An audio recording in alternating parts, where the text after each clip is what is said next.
Saying, guys, hope everyone's okay. Living the dream. All the nightmare. Very cloudy day. Hope everyone's having a good Friday. Swizzle is. He's having a good Friday. Oh, just it's getting crazy in here. Like all these young uns and even old people. Like I try and tell people about the dangers of wearing a mask all day. Like sat in the shop. They're behind the screen anyway. They got these big black dick twerping masks on. That's what I call them.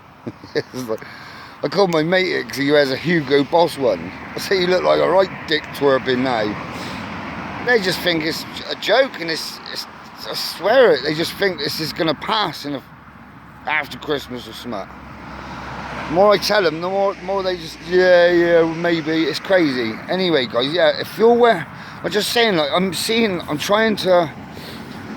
When I go into the shops, when I do sometimes, like not every day, but when I go in there and I see a young person or an elderly, anyone, and I ask him, how long are you wearing your mask for? 5 hours, this young'un said yesterday, and his face was red, but he kept pulling it off because it's bloody hot in the shop. He kept pulling it off. I couldn't understand what he was saying, right? I had to get right up close to him. And I told him the dangers. I said, you're doing irreversible damage. So all you got to do is Google it all and do your research of what's breathing your own CO2 in, and then add fear and anxiety to that. It lowers your immune system. It makes you susceptible to viruses, to disease, you know. So that's against the grain there. But these people just, this is what I get. This is what you get. This is what we're up against. I'm being told to wear one. I'll get a fine. I lose. It's my job. I have to do it. I say, yeah, but don't you see? I've just told you that you could irreversibly damage yourself. You won't be able to sort yourself out. Once it's done, you're done. But they go, well, I know I got to work. They don't see it. They think I'm just saying it, and I'm not the expert. They are the people they listen to. It's scary, guys, but this is what we're up against. Money. The corporation, yeah, it's people too scared to do it without, to basically live on the basics, isn't they? Too scared, but they don't know, and they've been wrapped in cotton wool. It's scary, but I gotta keep saying things to them. I show them things and that. And if you'll come across this video and if your boss is telling you to wear a mask all day at work, tell him to bugger off. Tell him you got your rights. Yeah, say I got my God-given rights. Yeah, I don't want to do it. It makes me feel ill, and I can feel it making me ill. They can't make you wear one. If you're sat behind the screen, and even if you do get a fine, what are they going to do? A fine? Civil shit. They can fine me 20 grand a day. I still got it out to them because it's civil bullshit. What are they going to do? They can't tell me what to do, where to do it, as long as I'm not hurting no one and I'm keeping away from people, you know. But yeah, just that's me. If we were all like that, this wouldn't be like where we're at now. And it's so scary that people have been so indoctrinated and so programmed, and they're just going along with the program. It's like robots. You know, I'm telling you, you're killing yourself slowly. You're hurting yourself. But no, I must do it. I must conform. Obey the system. How much money? I need my money. I can't lose my wages because I'm a brainwashed zombie. Sorry. But no, that's what it comes across as to me. But anyway, if you're wearing a face mask, don't do it. Because it's all against the grain, guys. All against the grain. I thought I'd just say hello to everyone. So I got banned from YouTube for a week. The World Health Organization, the doctor, what was I put up is, well, it went against their guideline. That's 2 now, shut down. And they said this is your final warning or your channel comes down. But it is what it is. Fernando started another one. I don't know. Anyway, guys, before I say hello, here, tell you what I was going to say. About the moon. I got a theory of the moon. I don't believe the moon. I know he's doing a roly-poly, doing a wheel spin, but I got a theory. I don't believe the moon creates our tides. If the moon, like the Zulu's saying, there's other, in the cuneiform tablets,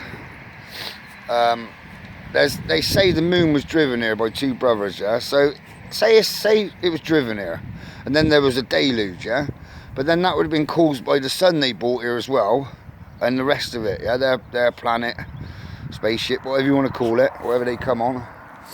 So it comes round every so often, and then they jump off it or something. I don't know. Anyway, whatever. They brought the moon here.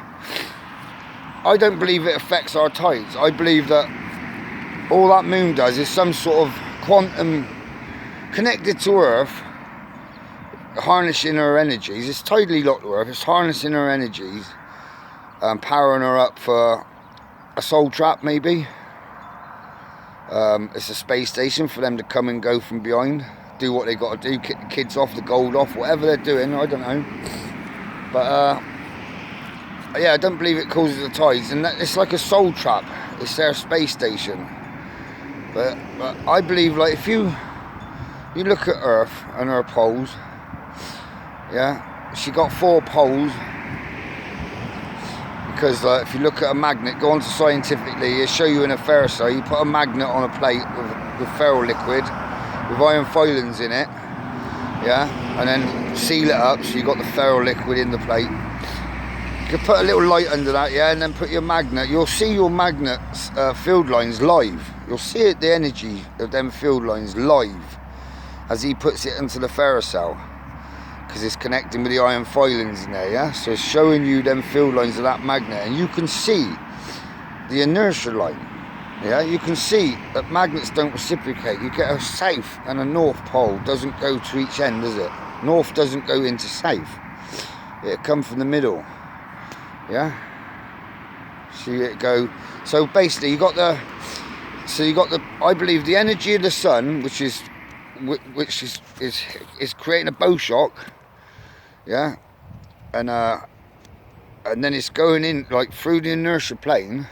It's coming in through the inertia plane, going up all 4 corners of the Earth inside, yeah, like double helix. It's going around like the butterfly inside the Earth, and it comes, bits come out the poles. That's why your poles are got ice on them. It's just less heat coming out. It goes round the Earth, spins round, and then comes through, back out through the equator, the inertia plane. Yeah, it's like oh, drop the phone. It's like a cross, isn't it? Where are you? Still there? Yeah. So, so you got 4 points. So it's coming in through the Earth, doing its thing in 4 corners of the Earth, and going back out the back of the inertia plane. Yeah, the equator. So that's why the equator's warm. Which is, I think, is creating the dynamo effect, which creates motherless spin.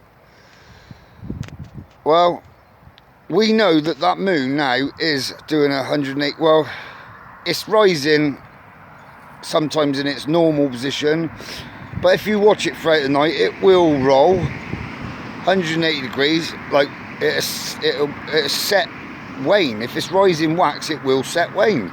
If you keep an eye on it. Sometimes it's rising, like I'd be down by the Philippines, you know, right a bit closer to the equator. Right, bud.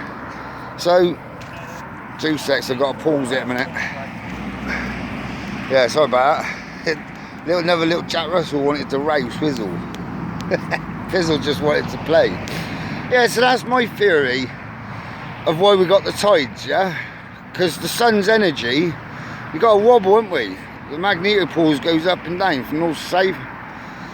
So that's your tides. That's what, if Santos Benici, I said, Kilo, come here, mate. I seen his video in Mexico a couple months ago. He said the tide's gone out 15 foot and it's not coming back in. It's gone out and it's out. And he said shouldn't do that. I mean, we've got another sun latched onto Earth. which we've got signatures, we know it's there. The blue star, Ra. Kilo. So basically, like, the sun, our sun's giving us our energy, right? And we've got another star behind, which has pulled us back. She's being pulled backwards, rolling on her side backwards. So it's making them, because the Earth's rolling on her side, it's making the moon appear to roll forward. It's not, it's the Earth doing it. But that's another star latched onto us and some other bodies. It's putting her brakes on. So that's probably what's creating that tide in Mexico to do that. And whatever's going on around the planet with the heat induction and everything else. I just don't believe it's the moon what creates the tides.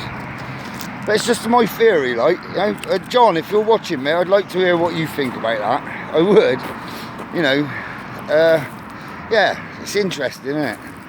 I mean, if you took the moon away, what would happen with the sea? Mother Earth, she wobbles a bit, she does her thing. I just don't think the moon, no, I don't think it's what they say. Anyway, if I share that with you, little theory,